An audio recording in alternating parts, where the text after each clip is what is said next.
Shrimad home remedies में आपका स्वागत है। और हम आपको बताएंगे भगवत गीता के कुछ श्लोक जिससे आप अपनी हर परेशानी को दूर कर सकते हैं। धर्म ग्रंथों के अनुसार मार्ग शीर्ष मास के शुक्ल पक्ष की एकादशी तिथि को भगवान श्री कृष्ण ने कुरुक्षेत्र के मैदान में अर्जुन को गीता का उपदेश दिया था। 18 अध्यायों में करीब 700 से ज्यादा श्लोक हैं और हर श्लोक में हमारी समस्याओं का निदान है। पर हम आपको कुछ चुनिंदा श्लोक बताएंगे जिससे आप अपने प्रॉब्लम्स को सॉर्ट आउट कर सकते हैं। तो श्लोक के साथ साथ मैं आपको उसका मतलब भी बताऊंगा। जैसे श्लोक है, ये यथा माम प्रपदन्ते तांस्तथैव भज्याम्यहम् वह बत्रामुनृत्युते मनुष्यापार्थ सर्वशम्। कहते हैं श्री कृष्ण की, हे अर्जुन, जो मनुष्य मुझे जिस प्रकार भजता है यानी जिस इच्छा से मेरा स्मरण करता है उसी के अनुरूप मैं उसे फल प्रदान करता हूं। सभी लोग सब प्रकार से मेरे ही मार्ग का अनुसरण करते हैं। अब इस श्लोक के माध्यम से भगवान श्री कृष्ण बता रहे हैं कि संसार में जो मनुष्य जैसा व्यवहार दूसरों के प्रति करता है, दूसरे भी उसी प्रकार का व्यवहार उसके साथ करते हैं। उदाहरण के तौर पर जो लोग भगवान का स्मरण मोक्ष प्राप्ति के लिए करते हैं, उन्हें मोक्ष की प्राप्ति होती है। जो किसी अन्य इच्छा से प्रभु का स्मरण करते हैं, उनकी वो इच्छाएं भी प्रभु कृपा से पूर्ण हो जाती है। कंस ने सदैव भगवान को मृत्यु के रूप में स्मरण किया था, इसलिए भगवान ने उसे मृत्यु प्रदान की। हमें परमात्मा को वैसे ही याद करना चाहिए जिस रूप में हम उसे पाना चाहते हैं। दूसरी जगह पे दूसरे श्लोक में श्री कृष्ण कहते हैं अर्जुन को कि ज्ञानी पुरुष को चाहिए कि कर्मों में आसक्ति वाले अज्ञानियों की बुद्धि में भ्रम अर्थात कर्मों में अश्रद्धा उत्पन्न न करे, किंतु स्वयं परमात्मा के स्वरूप में स्थित हुआ और सब कर्मों को अच्छी प्रकार करता हुआ उनसे भी वैसे ही कराए। यह प्रतिस्पर्धा का दौर है, यहाँ हर कोई आगे निकलना चाहता है। ऐसे में अक्सर संस्थानों में यह होता है कि कुछ चतुर लोग अपना काम तो पूरा कर लेते हैं, लेकिन अपने साथी को उसी काम को टालने के लिए प्रोत्साहित करते हैं। यह काम के प्रति उसके मन में लापरवाही का भाव भर देते हैं। श्रेष्ठ व्यक्ति वही होता है जो अपने काम से दूसरों के लिए प्रेरणा का स्रोत बनता है। संस्थान में उसी का भविष्य सबसे ज्यादा उज्जवल होता है। उसके बाद एक श्लोक है भगवद गीता में, यद चा चरिति श्रेष्ठ सद देवतरो जना स यद प्रमाणम कुरुते लोग सदनु वर्तते। श्री कृष्ण कहते हैं कि श्रेष्ठ पुरुष जैसा आचरण करते हैं, सामान्य पुरुष भी वैसा ही आचरण करने लगते हैं। श्रेष्ठ पुरुष जिस कर्म को करता है उसी को आदर्श मानकर लोग उसका अनुसरण करते हैं। यहां भगवान श्री कृष्ण ने बताया है कि श्रेष्ठ पुरुष को सदैव अपने पद व गरिमा के अनुसार ही व्यवहार करना चाहिए, क्योंकि वह जिस प्रकार का व्यवहार करेगा सामान्य मनुष्य भी उसी की नकल करेंगे। जो कार्य श्रेष्ठ पुरुष करेगा सामान्य जन उसी को अपना आदर्श मानेंगे। उदाहरण के तौर पर अगर किसी संस्थान में उच्च अधिकार पूरी मेहनत और निष्ठा से काम करते हैं तो वहां के दूसरे कर्मचारी भी वैसे ही काम करेंगे। लेकिन अगर उच्च अधिकारी काम को टालने लगेंगे तो कर्मचारी उनसे भी ज्यादा आलसी हो जाएंगे।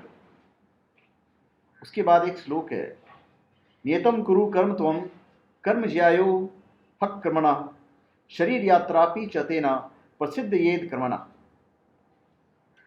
श्री कृष्ण कहते हैं, तो शास्त्रों में बताया गया अपने धर्म के अनुसार कर्म कर, क्योंकि कर्म न करने की अपेक्षा कर्म करना श्रेष्ठ है, तथा कर्म न करने से तेरा शरीर निर्वाह भी नहीं सिद्ध होगा।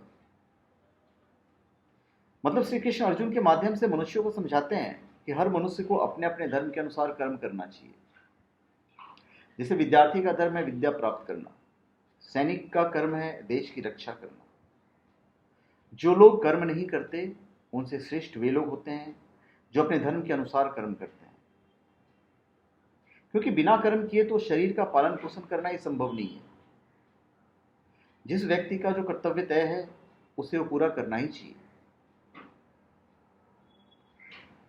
अगला श्लोक जो भगवद गीता में है, जो हमें दुखों से उबार सकता है, वो है, नहीं कश्चित् क्षणमपि जातु तिष्ठत्य कर्मकृत् कार्यते हर्षम कर्म स्व प्रकृति जय गुणे। मतलब कोई भी मनुष्य क्षण भर भी कर्म किए बिना नहीं रह सकता। सभी प्राणी प्रकृति के अधीन है और प्रकृति अपने अनुसार हर प्राणी से कर्म करवाती है और उसके परिणाम भी देती है। कहने का तात्पर्य यह है कि बुरे परिणामों के डर से अगर यह सोच लें कि हम कुछ नहीं करेंगे तो यह हमारी मूर्खता है। खाली बैठे रहना भी एक तरह का कर्म ही है, जिसका परिणाम हमारी आर्थिक हानि, अपयश और समय की हानि के रूप में मिलता है। सारे जीव प्रकृति यानी परमात्मा के अधीन है। वो हमसे अपने अनुसार कर्म करवा ही लेगी और उसका परिणाम भी मिलेगा ही। इसलिए कभी भी कर्म के प्रति उदासीन नहीं होना चाहिए। अपनी क्षमता और विवेक के आधार पर हमें निरंतर कर्म करते रहना चाहिए। भगवद गीता का एक श्लोक है, विहाय कामान यह कर्वान पुष्मार्चति न स्पृहा निर्ममो निरहंकार च शांति मच्छी गच्छति। निर्ममो निरहंकार स शांति मदि गच्छति। जो मनुष्य सभी इच्छाओं और कामनाओं को त्याग करके ममता रहित और अहंकार रहित होकर अपने कर्तव्यों का पालन करता है, उसे ही शांति प्राप्त होती है। यहां भगवान श्री कृष्ण कहते हैं कि मन में किसी प्रकार की इच्छा और कामना को रखकर मनुष्य को शांति प्राप्त नहीं हो सकती। इसलिए शांति प्राप्त करने के लिए सबसे पहले मनुष्य को अपने मन से इच्छाओं को मिटाना होगा। हम जो भी कर्म करते हैं उसके साथ अपने अपेक्षित परिणाम को साथ में चिपका देते हैं। अपनी पसंद के परिणाम की इच्छा हमें कमजोर कर देती है। वो ना हो तो व्यक्ति का मन और ज्यादा शांत हो जाता है। मन से ममता अथवा अहंकार आदि भावों को मिटाकर तन्मयता से अपने कर्तव्यों का पालन करना होगा, तभी मनुष्यों को शांति प्राप्त होगी। भगवद गीता का दूसरा श्लोक है, नास्ति बुद्धि रिक्तस्य च चायुक्तस्य भावना न नाभाव्यतः शांति शांतस्य कुतः सुखम। मतलब योग रहित पुरुष में निश्चय करने की बुद्धि नहीं होती और उसके मन में भावना भी नहीं होती। ऐसे भावना रहित पुरुष को शांति नहीं मिलती और जिसे शांति नहीं उसे सुख कहां से मिलेगा। हर मनुष्य की इच्छा होती है कि उसे सुख प्राप्त हो, इसके लिए वो भटकता रहता है, लेकिन सुख का मूल तो उसके अपने मन में स्थित होता है। जिस मनुष्य का मन इंद्रियों यानी धन, वासना, आलस्य आदि में लिप्त है, उसके मन में भावना नहीं होती, और जिस मनुष्य के मन में भावना नहीं होती उसे किसी प्रकार से शांति नहीं मिलती, और जिसके मन में शांति ना हो उसे सुख कहां से प्राप्त होगा। अतः सुख प्राप्त करने के लिए मन पर नियंत्रण होना बहुत आवश्यक है। भगवद गीता का एक श्लोक है, योगस्था कुरु कर्माणि संग त्यक्त्वा धनंजय सिद्ध्यो सिद्ध्यो समभूत्वा समत्वम योग उच्यते। सिद्धे सिद्ध्यों समो भूत्वा समत्वम योग उच्यते। श्री कृष्ण कहते हैं, हे अर्जुन, कर्म न करने का आग्रह त्याग कर यश अपयश के विषय में समबुद्धि होकर योग युक्त होकर कर्म कर समत्व को ही योग कहते हैं। धर्म का अर्थ होता है कर्तव्य। धर्म के नाम पर हम अक्सर सिर्फ कर्मकांड, पूजा पाठ, तीर्थ मंदिरों तक सीमित रह जाते हैं। हमारे ग्रंथों ने कर्तव्य को ही धर्म कहा है। भगवान कहते हैं कि अपने कर्तव्य को पूरा करने में कभी यश अपयश और हानि लाभ का विचार नहीं करना चाहिए। बुद्धि को सिर्फ अपने कर्तव्य यानी धर्म पर टिकाकर काम करना चाहिए। इससे परिणाम बेहतर मिलेंगे और मन में शांति का वास होगा। मन में शांति होगी तो परमात्मा से आपको योग आसानी से होगा। आज का युवा अपने कर्तव्यों में फायदे और नुकसान का नाप तौल पहले करता है, फिर उस कर्तव्य को पूरा करने के बारे में सोचता है।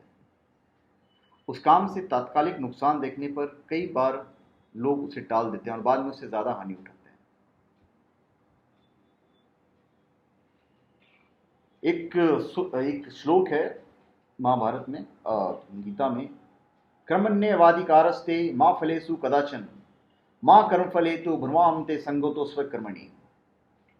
भगवान श्री कृष्ण अर्जुन से कहते हैं कि हे अर्जुन, कर्म करने में तेरा अधिकार है, उसके फलों के विषय में मत सोच।